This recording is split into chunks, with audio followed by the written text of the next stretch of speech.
शादीशुदा औरत से ये दो बातें बोल दो, वह तुरंत पट जाएगी। दोस्तों, शादीशुदा औरतें उन पुरुषों की ओर आकर्षित हो सकती हैं जो उन्हें समझते हैं, सराहते हैं और उनके अस्तित्व को महत्व देते हैं। अक्सर विवाह के कुछ वर्षों बाद जब पति पत्नी के बीच बातचीत कम हो जाती है, भावनाओं की अभिव्यक्ति घटने लगती है या रिश्ते में एकरसता आ जाती है, तब भावनात्मक रिक्तता जन्म लेती है। ऐसी स्थिति में यदि कोई पुरुष उसे ध्यान देता है, उसकी बातों को गंभीरता से सुनता है, उसकी भावनाओं को स्वीकार करता है, तो वह उसके प्रति आकर्षित हो सकती है। यह आकर्षण केवल शारीरिक नहीं बल्कि भावनात्मक स्तर पर अधिक गहरा होता है। शादीशुदा औरतें आत्मविश्वास से भरे, स्थिर और संवेदनशील पुरुषों को पसंद करती हैं। ऐसे पुरुष जो बिना दबाव बनाए संवाद करते हैं, जो यह समझते हैं कि औरत की अपनी एक पहचान, सोच और जिंदगी होती है। यदि कोई पुरुष उसे उसकी कमियों के साथ स्वीकार करता है और आलोचना के बजाय सहयोग देता है, तो वह उसे सुरक्षित और सम्मानित महसूस कर सकती है।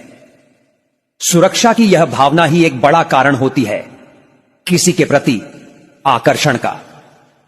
इसके अलावा कई बार एक औरत का झुकाव उस पुरुष की ओर होता है जिसमें उसे अपने पति की कोई कमी पूरी होती दिखती है। उदाहरण के लिए, यदि पति भावनात्मक रूप से अनुपस्थित है, तो एक भावनात्मक रूप से उपलब्ध पुरुष आकर्षक लग सकता है।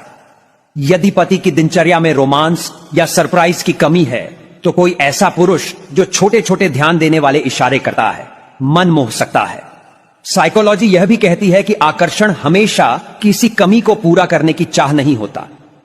कभी कभी यह केवल एक भावना होती है जो किसी खास समय, परिस्थिति या व्यक्ति की उपस्थिति से उत्पन्न होती है। शादीशुदा होने के बाद भी एक औरत के भीतर भावनाएं, इच्छाएं और जिज्ञासाएं जीवित रहती हैं। वह भी चाहती है कि उसे सराहा जाए, उसकी सुंदरता की प्रशंसा हो और उसकी बातों को महत्व दिया जाए। हालांकि यह जरूरी नहीं कि हर शादीशुदा औरत का झुकाव किसी दूसरे पुरुष की ओर हो, लेकिन यह समझना जरूरी है कि अगर होता है तो उसके पीछे केवल शारीरिक नहीं, गहरे मानसिक और भावनात्मक कारण भी होते हैं। इस विषय को नैतिकता से हटकर मानव मन की जटिलता और जरूरतों की दृष्टि से समझना अधिक सही होगा।